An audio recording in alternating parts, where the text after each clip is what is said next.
যারা কোয়েল পাখির হ্যাচারি করেন, মুরগি ইত্যাদি, হাঁস ইত্যাদি পালেন, তাদের ভিতরে একটা প্রশ্ন বারবার আছে ইনকিউবেটর নিয়ে, যে ইনকিউবেটরের তাপমাত্রা, তারপরে আপনার ইনকিউবেটরে যে আপনার অন্যটা মাত্রা রয়েছে অর্থাৎ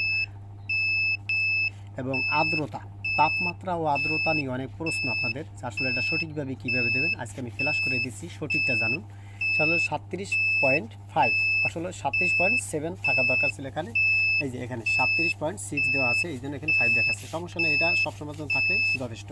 এবার তাপমাত্রা, এটা হলো তাপমাত্রা আর এটা হলো আর্দ্রতা। আবার দেখেন বন্ধুরা, এই যে 37.6 এটা হলো আপনার আপনার তাপমাত্রা, আর 50 অর্থাৎ 50 এটা হলো যে আপনার আর্দ্রতা। এটা সবসময় দিয়ে রাখলে অটোমেটিকভাবে হয়ে যায়। অবশ্য যখন আপনার 14 দিন হবে তখন দেখা গেছে আপনার এটা আপনার 65 করে দেবেন, আর্দ্রতা দেবেন 65, আর এটা আপনার যেরকম আছে এরকম থাকলে হবে ইনশাল্লাহ। এটাই আপনার মূল।